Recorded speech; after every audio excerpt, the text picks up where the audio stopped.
Hello बच्चों, स्वागत है आपका एक नई क्लास में। आज क्लास में पढ़ने वाले हैं क्लास 10th मैथमेटिक्स के अंतर्गत एक बहुत ही इंपॉर्टेंट क्वेश्चन को देखने वाले हैं जो आपके बोर्ड एग्जाम में हर साल पूछा जाता है। ठीक है। और बच्चों ये जो क्वेश्चन है ना, आपके बोर्ड एग्जाम में हर साल 5 नंबर में पूछा जाता है, इसलिए इसको बहुत ही ध्यान से देखना। मैं आपको बहुत ही सिंपल मेथड से आज की वीडियो में इसको कंप्लीट कराने वाला हूँ। ठीक है। तो देखो यहाँ से अगर हम क्वेश्चन की बात करें तो क्वेश्चन करा के सिद्ध कीजिए कि √5 एक अपरिमेय संख्या है। ठीक है। यानी कि यहाँ पर जो √5 है इसको आपको एक अपरिमेय संख्या सिद्ध करना है। ठीक है। और बच्चों इससे भी आपको ध्यान देना है कि √5 के स्थान पर आपको √2, √3 एंड √7 भी मिल सकता है। ठीक है। तो यहाँ पर आपको कोई भी नंबर दिया जाए और कहा जाए कि उसको एक अपरिमेय संख्या सिद्ध करो, तो पहले आपको क्या करना है, उस नंबर को एक परिमेय संख्या मानना है। ठीक है। जैसे यहाँ पर देखो √5 है, तो यहाँ पर हम क्या करेंगे, इसको पहले एक परिमेय संख्या मानेंगे। ठीक है। तो यहाँ से हम लिखेंगे कि माना, देखो यहाँ से हम लिखेंगे माना √5 एक परिमेय संख्या है, एक परिमेय संख्या है। ठीक है। परिमेय संख्या आप जानते हो, परिमेय संख्या क्या होता है। परिमेय संख्या वे संख्या होती है जिसे आप अंश बटे हर यानी कि p बटे q के फॉर्म में लिखते हो, और जो हर यानी कि जो q का मान है वो 0 नहीं होना चाहिए। ठीक है। ये आपका परिमेय संख्या होता है। ठीक है। तो बच्चों ये जो √5 है ना, इसको हम क्या करेंगे, परिमेय संख्या के इक्वल दिखा देंगे। ठीक है।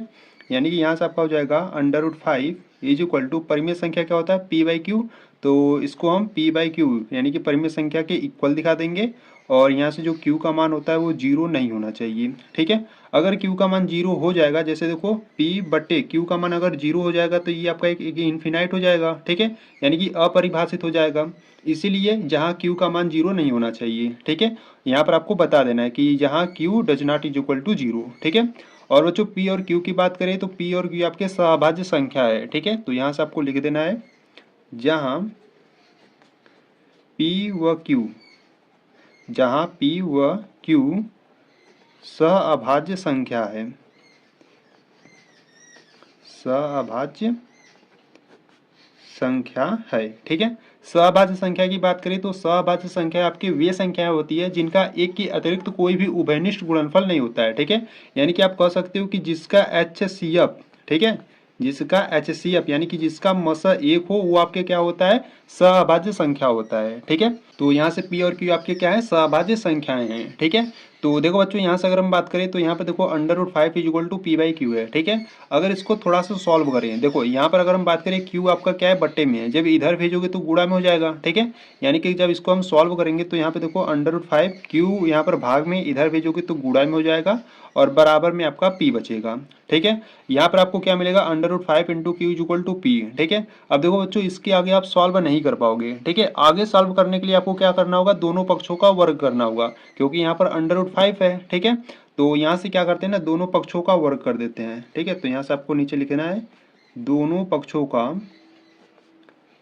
वर्ग करने पर, ठीक है, एकदम आपको स्टेप बाय स्टेप करना है। दोनों पक्षों का यहाँ से हम क्या करेंगे, वर्ग करेंगे। ठीक है। तो यहाँ से आपको मिलेगा √5 इंटू क्यू। ठीक है। पहले इसका वर्ग कर देते हैं, बराबर में p है तो p का भी वर्ग कर देंगे। ठीक है। तो देखो यहाँ पर √5 इंटू क्यू का वर्ग है। ठीक है। तो बच्चों देखो इसमें आपको ध्यान देना है, इनमें आपको अलग अलग वर्ग करना है। ठीक है।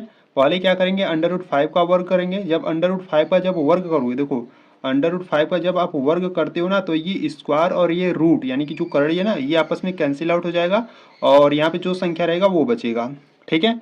तो यहाँ से जब आप √5 का वर्ग करोगे तो यहाँ से आपको 5 मिलेगा, और क्यू का करोगे तो क्यू स्क्वायर मिलेगा। ठीक है। बराबर में यहाँ से आपको पी स्क्वायर मिलेगा। ठीक है। और देखो बच्चों ये जो 5 है वो गुणा में है। ठीक है। इधर लाते हैं तो यहाँ से आपको मिलेगा q square is equal to 5 गुणा में है। ठीक है। जब इधर लाओगे तो आ जाएगा बट्टे में।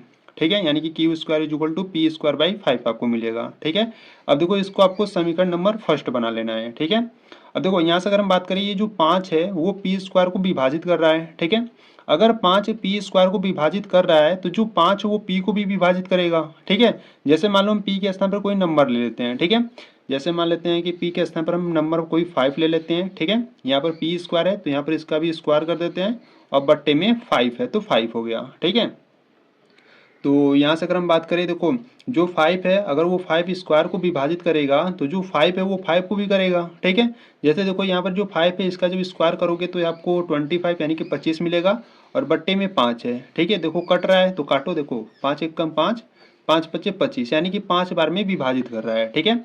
अगर 5 5 स्क्वायर को 5 बार में विभाजित कर रहा है तो जो 5 है वो 5 को भी विभाजित करेगा, ठीक है, एक बार में। तो इस प्रकार से ओवरऑल आप समझ सकते हो, ठीक है। अगर 5 पी स्क्वायर को विभाजित कर रहा है तो जो 5 है वो पी को भी विभाजित करेगा, ठीक है।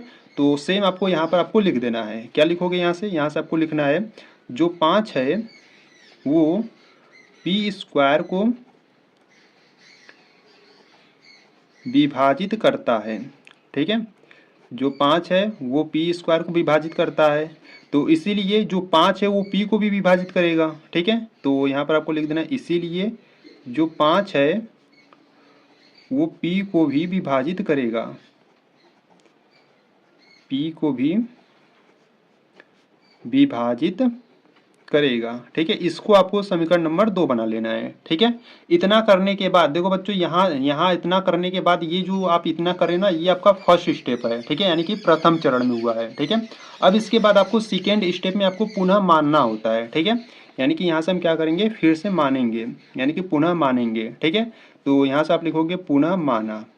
यहाँ से आप क्या मानोगे, यहाँ से देखो आपको किस प्रकार से मानना है, ठीक है। देखो यहाँ से अगर हम बात करें तो यहाँ पर पी स्क्वायर बट्टे 5 है, ठीक है। यानी कि जो 5 है वो किसको विभाजित कर रहा है, पी स्क्वायर को कर रहा है, ठीक है।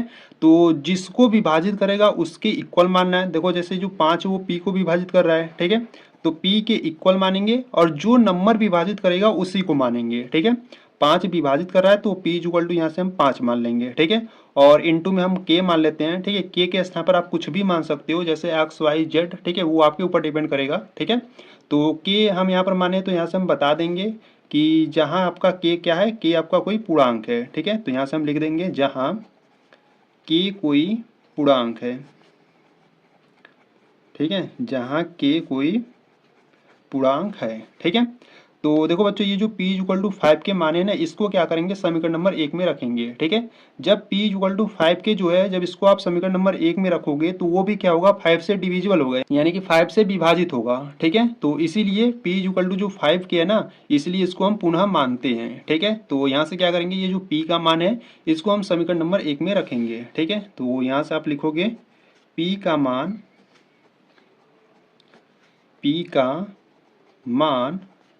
समीकरण 1 में रखने पर, तो समीकरण 1 क्या है, समीकरण 1 है q square is equal to, देखो यहाँ पर पी स्क्वायर है और पी इज इक्वल टू हम 5 के रखेंगे, ठीक है। तो पी के स्थान पर हमने 5 के रख दिया और यहाँ पर स्क्वायर है तो स्क्वायर लगा देंगे और बट्टे में 5 है, ठीक है।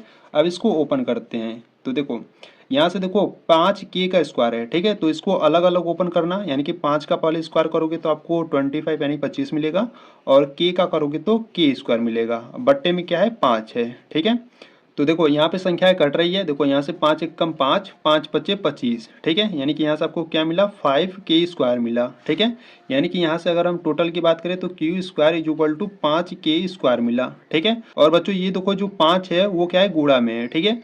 इधर लाओगे तो बट्टे में हो जाएगा, यानी कि आपको मिलेगा क्यू स्क्वायर 5 गुणा में है, इधर लाओगे तो बट्टे में बराबर में के स्क्वायर मिलेगा, ठीक है। अगर इसको सही रूप में लिखें तो इस प्रकार से लिख सकते हैं के square is equal to q square बट्टे 5, ठीक है। अब देखो बच्चों यहाँ पर जो 5 है वो किसको विभाजित कर रहा है, क्यू स्क्वायर को विभाजित कर रहा है, ठीक है। तो इसीलिए जो 5 है वो क्यू को भी विभाजित करेगा, जैसे यहाँ पर हमने समझा था, ठीक है। जो 5 था वो पी स्क्वायर को विभाजित कर रहा था, तो इसीलिए जो 5 वो पी को भी विभाजित करता था, ठीक है। तो ठीक इसी प्रकार से यहाँ पर भी है, ठीक है। तो यहाँ पर भी हम क्या लिखेंगे, यहाँ पर हम लिखेंगे जो 5 है वो क्यू स्क्वायर को विभाजित करता है, ठीक है। जो 5 है वो क्यू स्क्वायर को विभाजित करता है, ठीक है, करता है। इसीलिए जो 5 है वो क्यू को भी विभाजित करेगा, क्यू को भी विभाजित करेगा, ठीक है। इसको आपको समीकरण नंबर 3 बना लेना है, ठीक है। अब देखो बच्चों यहाँ से अगर हम बात करें, देखो समीकरण 2 और समीकरण 3 से, ठीक है। समीकरण 2 में जो 5 है वो पी को भी विभाजित कर रहा है, ठीक है। और समीकरण नंबर 3 आपसे कर रहा है जो 5 है वो क्यू को भी विभाजित करेगा, ठीक है। यानी कि समीकरण 2 और समीकरण 3 से आप कह सकते हो कि जो पी और क्यू का जो उभयनिष्ठ गुणनफल होगा वो क्या होगा, 5 होगा, क्योंकि देखो इसमें भी 5 और इसमें भी 5 है, ठीक है। यानी कि जो 5 है वो पी और क्यू दोनों को विभाजित कर रहा है, ठीक है। तो इसीलिए यहाँ से आपको क्या लिखना है, देखो यहाँ से आपको लिखना है कि अतः अतः समीकरण 1 व 2 से, अतः समीकरण 1 व 2 से हमें यह पता चलता है कि, हमें यह पता चलता है कि P व Q का, ठीक है, P व Q का उभयनिष्ठ गुणनफल, उभयनिष्ठ गुणनफल 5 है, ठीक है।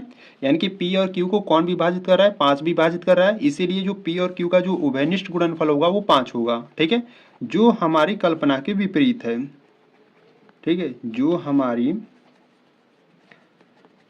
कल्पना के विपरीत है, ठीक है। अब ये हमारी कल्पना के विपरीत क्यों है, क्योंकि देखो बच्चों ये जो P और Q है ना, ये आपके कैसे संख्याएं, ये आपके सहअभाज्य संख्याएं हैं, ठीक है। और सहअभाज्य संख्याएं क्या होती है, सहअभाज्य संख्याएं वे संख्याएं होती है जिनका एक के अतिरिक्त कोई भी उभयनिष्ठ गुणनफल नहीं होता है, ठीक है। यानी कि सिर्फ क्या होता है, उसका जो HCF होना चाहिए वो 1 होना चाहिए, ठीक है। पर यहाँ पर देखो, यहाँ पर P और Q को कौन संख्या विभाजित कर रहा है, 5 भी विभाजित कर रहा है, ठीक है। इसीलिए यह हमारी कल्पना के विपरीत हो जाएगी, यानी कि रॉन्ग हो जाएगा, ठीक है। तो बच्चों जो यहाँ पर ये क्या हो जाएगा, रॉन्ग प्रूफ हो जाएगा, ठीक है। यानी कि ये जो हमने करड़ी में 5 को एक परिमेय संख्या माना था, इसको हमने प्रूव नहीं कर पाया, ठीक है। जब करड़ी में 5 को हमने एक परिमेय संख्या प्रूव नहीं कर पाएंगे तो एक ऑटोमेटिक क्या हो जाएगा, एक अपरिमेय संख्या हो जाएगा, ठीक है। तो इसीलिए यहाँ पर इसके बाद आपको कुछ स्टेटमेंट को लिख देना है, ठीक है। देखो आपको क्या लिखना है, यहाँ से आपको लिखना है कि अतः, इसके नीचे आपको लिखना है अतः यह विरोधाभास, ठीक है। देखो बच्चों आपको इसी प्रकार एग्जाम में लिखना है, ठीक है। अतः यह विरोधाभास हमारी गलत कल्पना के कारण हुआ है कि, गलत कल्पना के कारण, ठीक है, गलत कल्पना के कारण हुआ है कि जो करड़ी में 5 है वो एक परिमेय संख्या है, ठीक है। बच्चों ये हमारी गलत कल्पना के कारण हुआ है, परिमेय संख्या है, ठीक है। इसीलिए, या आप यहाँ से लिख सकते हो अतः करड़ी में 5 एक अपरिमेय संख्या है,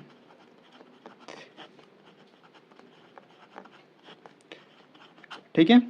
तो ये आपका क्या हो जाएगा, प्रूव हो जाएगा, ठीक है। यहाँ से आपको इस प्रकार से स्टेटमेंट को लिख देना है, अतः यह विरोधाभास हमारी गलत कल्पना के कारण हुआ है कि करड़ी में 5 एक परिमेय संख्या है, ठीक है। ये जो करड़ी में 5 एक परिमेय संख्या है बच्चों, ये हमारी गलत कल्पना के कारण हुआ है, ठीक है।